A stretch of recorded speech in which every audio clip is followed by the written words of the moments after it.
Blue-eyed energy pulses illuminated the carnage as Major Jordan Caldwell led his knights through the twisting corridors of the Endurance Elect Forge.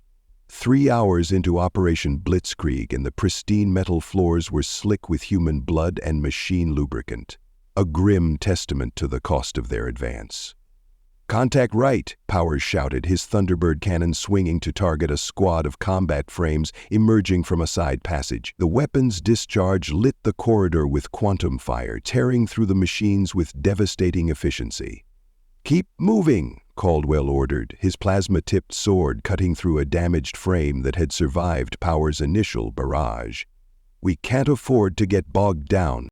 Behind them stretched a ragged line of survivors, Marines and regular infantry moving in tactical formation, securing each junction as they pushed deeper into the forge.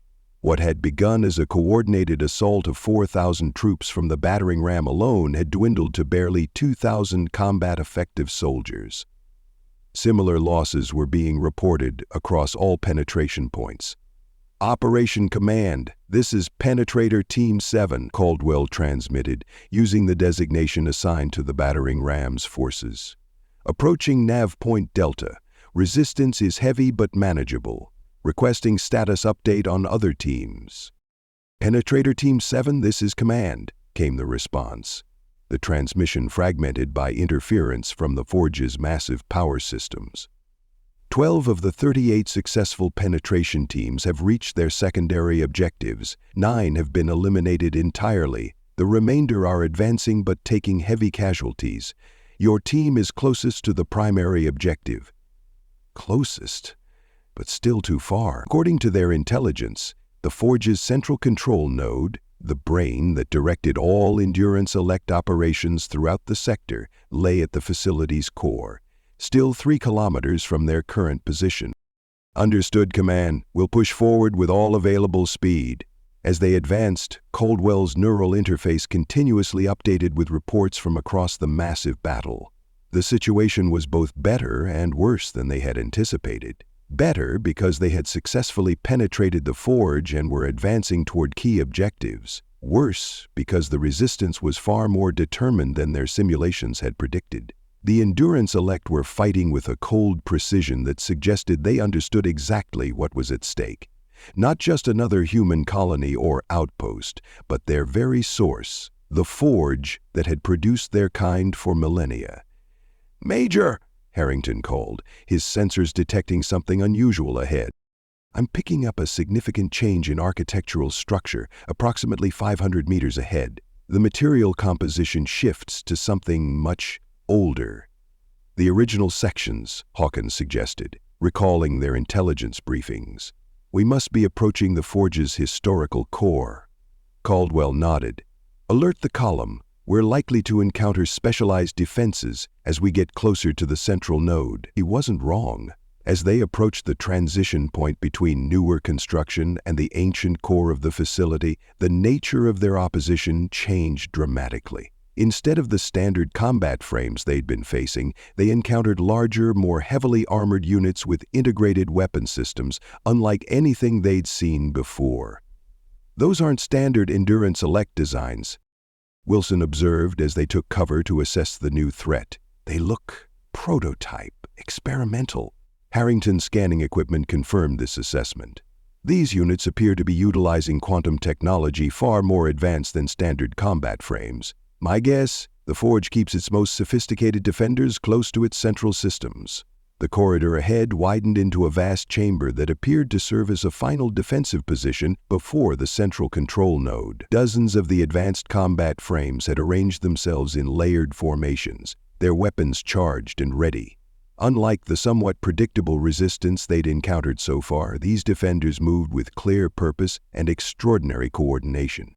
They weren't simply responding to an intrusion. They were protecting something vital. Colonel Davidson crawled forward to join Caldwell at the observation point. The Marine commander looked exhausted, his armor scored with plasma burns and impact marks, but his eyes remained sharp and focused. "That's a killing ground if I ever saw one," Davidson observed grimly.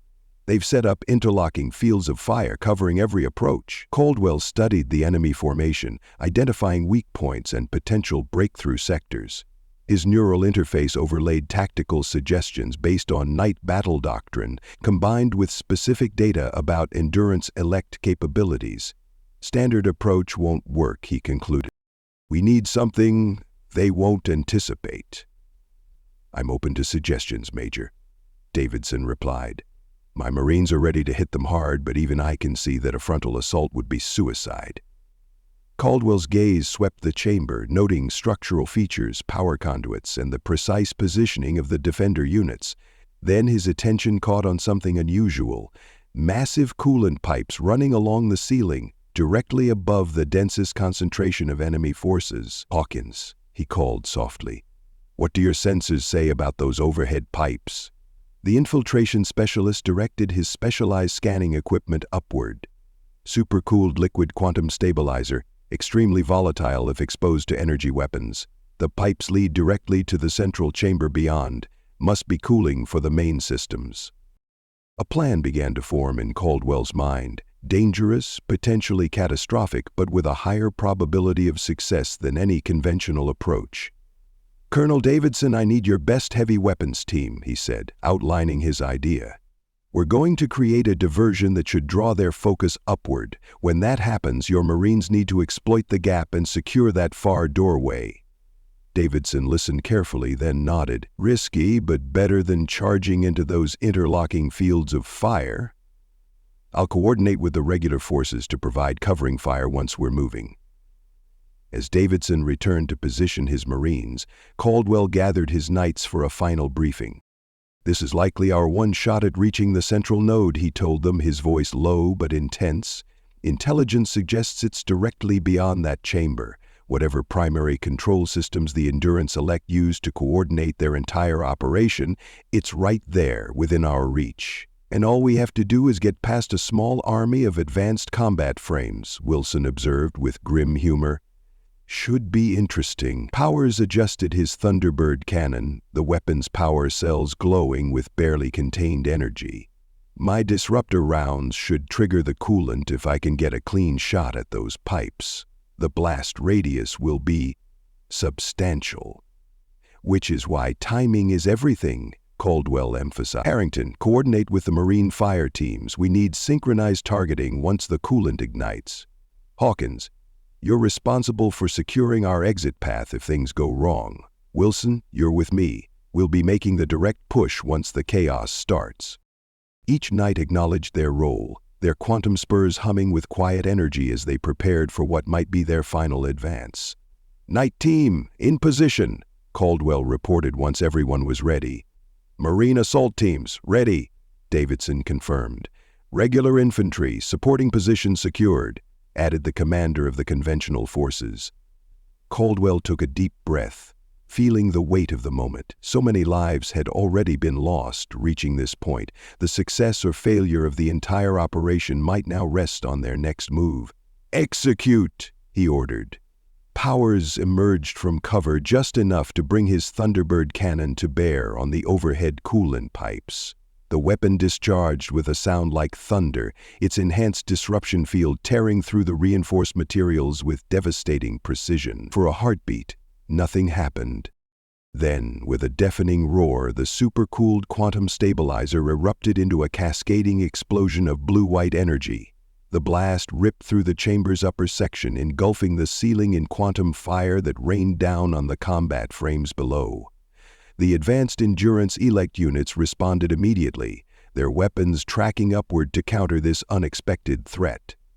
It was exactly the distraction Caldwell had hoped for. Now, he shouted over the command channel. Davidson's Marines surged forward, exploiting the momentary gap in the defenders' coverage. Vibroblades humming with lethal energy, they carved a path through the distracted combat frames, pushing toward the far doorway with relentless determination. Caldwell and Wilson followed directly in their wake, cutting down any machines that turned to engage the Marine advance. Behind them, the regular infantry poured fire into the chamber, keeping the remaining defenders pinned with coordinated barrages. The quantum stabilizer continued to burn, casting the entire chamber in harsh blue light and creating unpredictable energy fluctuations that disrupted the combat frame's coordination. It was beautiful and terrifying, a deliberate chaos that gave the human forces their only chance against superior numbers and positioning. "Doorway secured," Davidson reported as his lead elements reached the far side of the chamber. "Moving into the next section."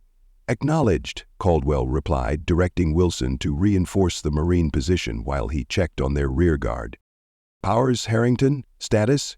"Holding, but not for long," came Powers' strained response. "These advanced frames are adapting to the disruption. The regular troops are taking heavy casualties." Caldwell made a quick decision.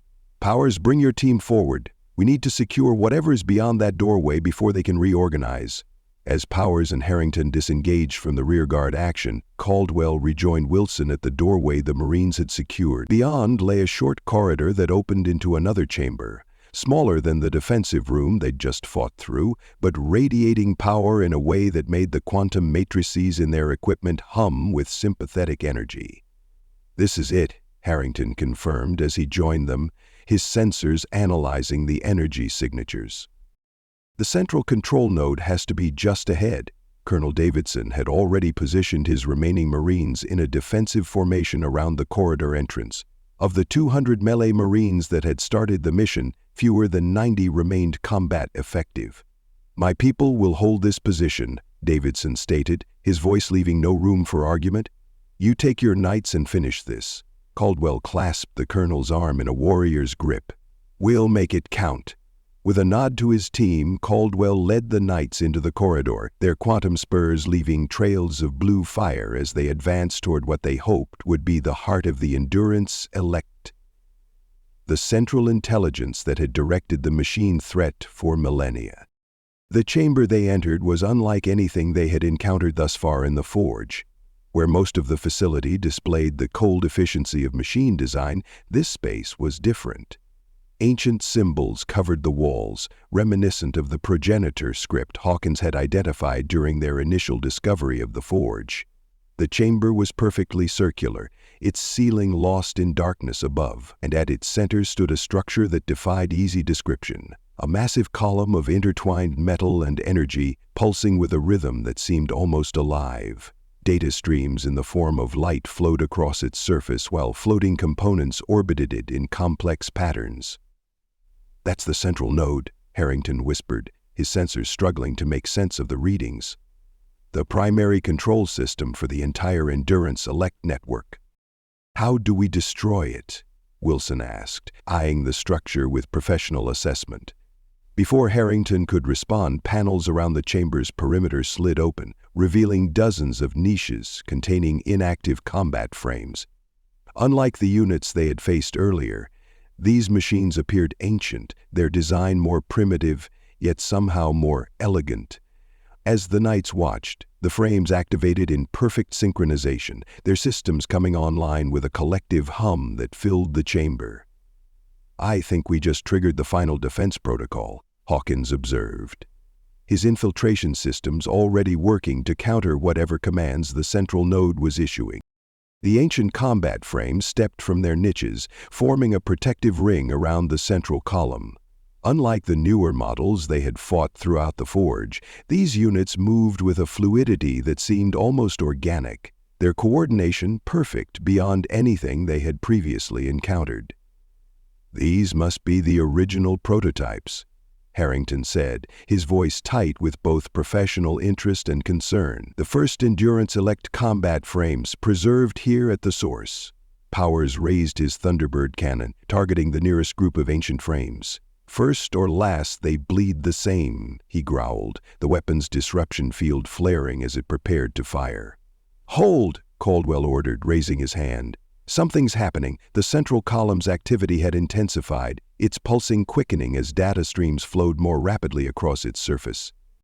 The orbiting components spun faster, positioning themselves to create geometric patterns of increasing complexity. "It's reconfiguring," Harrington reported, fascinated despite the danger. Shifting power distribution, rerouting critical systems.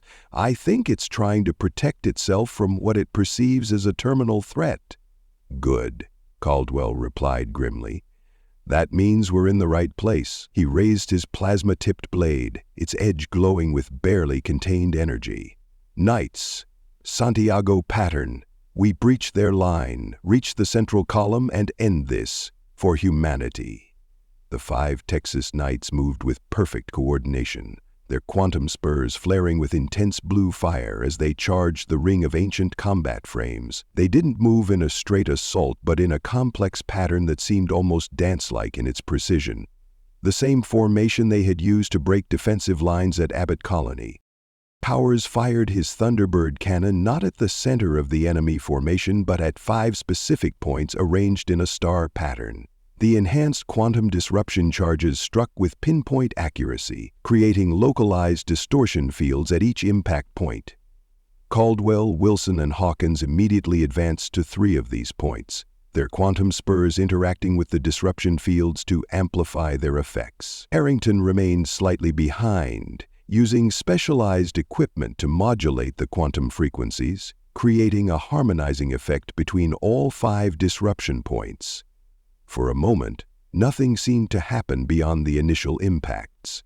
Then, like a wave rippling outward from 5 stones dropped in a still pond, quantum disruption began to spread through the ancient combat frames. Where the ripples met, they created nodes of intensified effect, causing cascading failures in the machine's coordination systems. Combat frames that had been moving with perfect synchronization suddenly stumbled or froze. Weapons that had been charged and ready misfired or powered down. Command signals that had been flowing seamlessly through their defensive network became scrambled, creating confusion in the once organized defense. Now, Caldwell shouted, direct assault on the central column. The Knights exploited the breach in the defensive ring, charging toward the pulsing structure at the chamber's center. The ancient combat frames attempted to intercept them, but their once perfect coordination had been shattered by the Knights' quantum disruption pattern. Wilson reached the central column first, his battle axe raised to strike at what appeared to be a critical junction point where energy flows converged. But before the weapon could connect, one of the orbiting components broke from its pattern and intercepted the blow, sacrificing itself to protect the central system. "They're adapting," Wilson warned, backing away as more components repositioned to shield vulnerable sections of the column. Powers attempted to target the column with his Thunderbird cannon, but the densely packed orbiting components absorbed or deflected much of the disruption field, minimizing damage to the central structure. "We need to hit it all at once," Caldwell realized, watching how the components moved to protect the column. Synchronized strikes from all sides before it can reposition its defenses. As he formulated a new approach, a massive explosion rocked the chamber.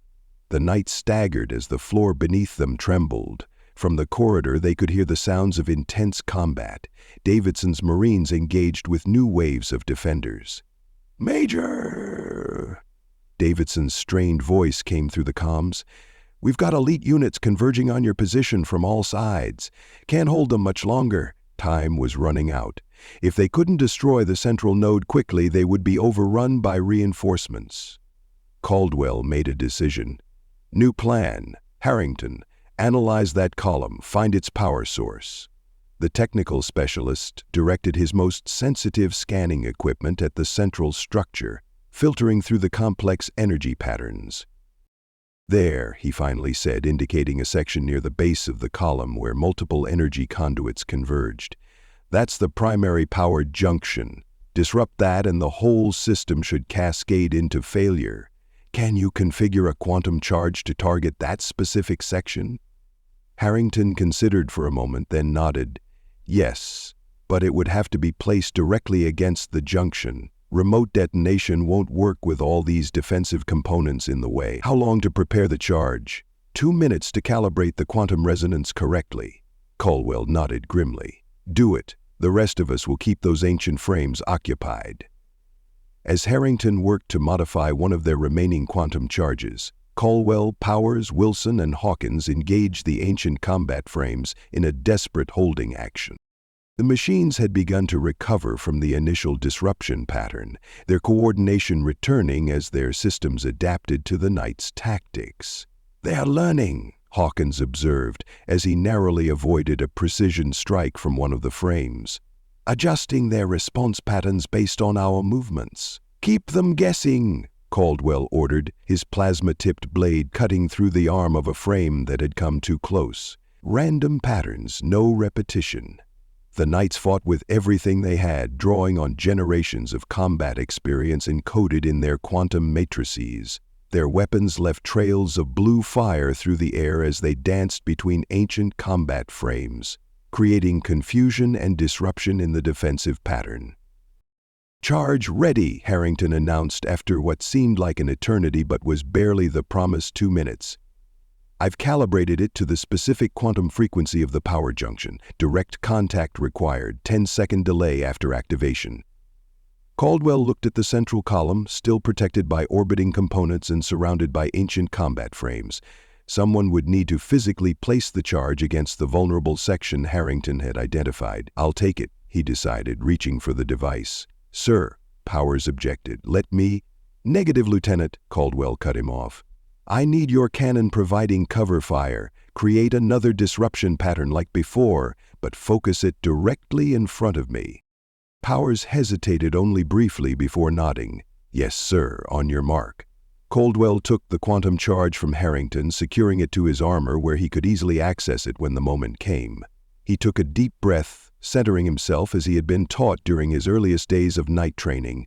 "Knights," he addressed his team, his voice steady despite the gravity of the moment. "Whatever happens next, remember why we're here. This ends today." With a nod to Powers, he prepared to make his run. "Mark!" Powers' Thunderbird cannon discharged with a sound like thunder, its disruption field creating a momentary corridor through the defensive line. Caldwell surged forward, his quantum spurs flaring with blue fire as he charged directly toward the central column. Ancient combat frames moved to intercept him, but Wilson and Hawkins engaged them from the flanks, drawing their attention and creating precious seconds for Caldwell to advance. Orbiting components swarmed toward him, trying to form a barrier, but Harrington's precisely targeted disruption charges kept them momentarily disorganized. Caldwell reached the base of the column, his sensors immediately identifying the power junction Harrington had described. He pulled the quantum charge from his armor, activated it with a quick command sequence, and pressed it directly against the vulnerable section. "Charge placed," he reported, already turning to retreat. 10 seconds to... His transmission cut off as one of the ancient combat frames broke through the Knight's defensive screen, striking him with a force that sent him flying across the chamber. He crashed into the far wall, warnings flashing across his neural interface as his armor registered multiple system failures. "Major!" Powers shouted, redirecting his Thunderbird cannon to cover Caldwell's position. "Get clear!" Caldwell managed to transmit, forcing himself back to his feet despite the damage to his armor. "Charge detonating in 5, 4... The Knights fell back toward the corridor entrance, providing covering fire as they retreated. The ancient combat frames, seemingly sensing the imminent threat, converged on the quantum charge, trying to remove or disable it. 3, 2, 1.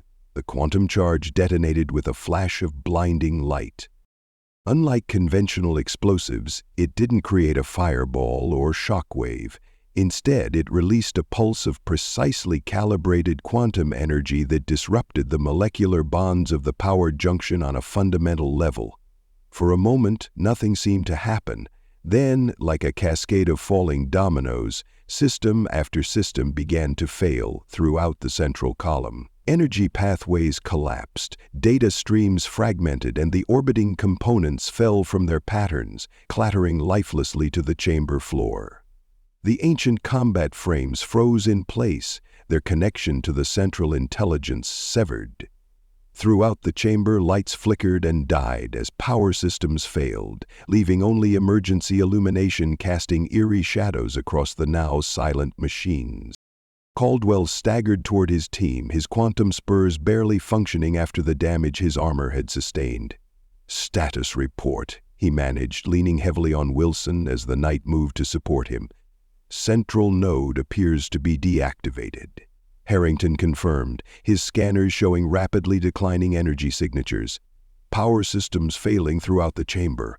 I think we did it, sir. From the corridor, Colonel Davidson's voice came through with urgent clarity. Whatever you did in there, it's having an effect out here, too. The combat frames we were engaged with just stopped, completely inactive.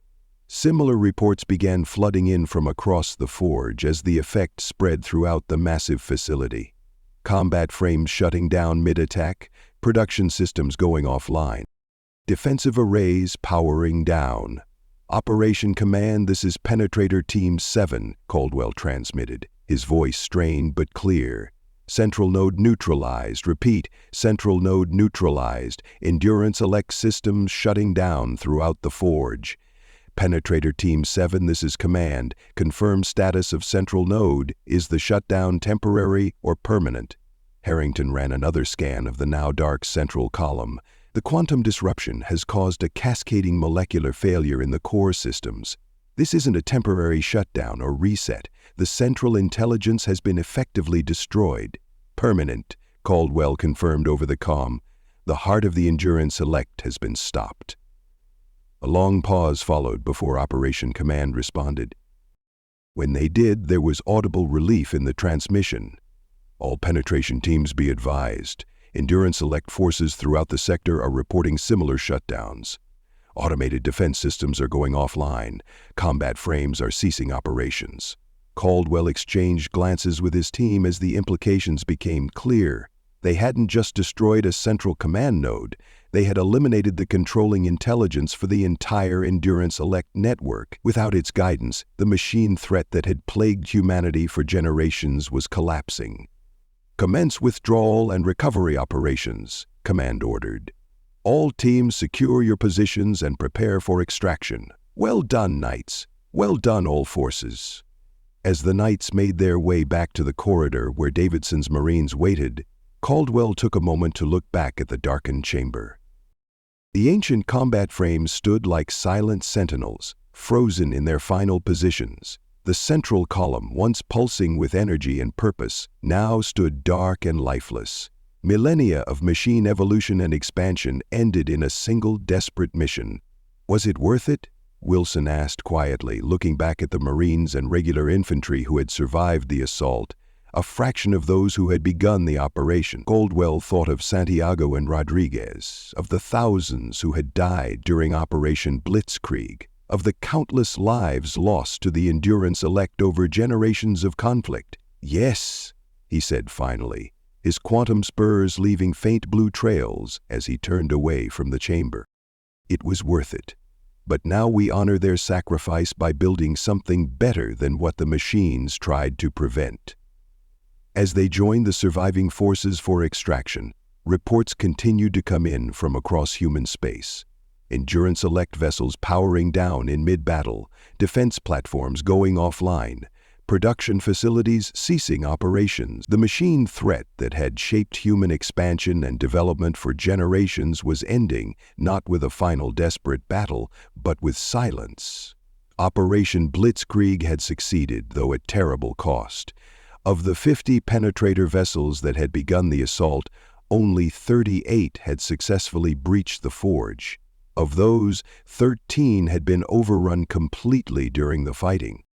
And of the 200,000 troops committed to the operation, barely half would return to their homes and families. But they had won.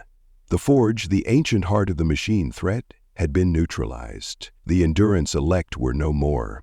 As the extraction vessels lifted off from the forge's surface, carrying the survivors of humanity's greatest military gamble, Caldwell looked out at the massive facility one final time. For thousands of years it had produced the instruments of countless species suffering, all in service to an ancient directive that valued order above freedom, predictability above potential. No more. The Texas Knights had fulfilled their promise, to suffer no bot to live. The forge had been silenced, and humanity would now forge its own path among the stars, free from the shadow of the machines. The Texan Knights returned to Sci-Fi Vault. Hoorah! The eyes of Texas are upon us all. Be sure to check out the Texan Nights playlist in the bottom left of your screen. We have several more stories dropping this month. Thank you all for subscribing, commenting, sharing, and for liking this video. All of that helps the channel grow, and it helps us get more Texan Night stories out there.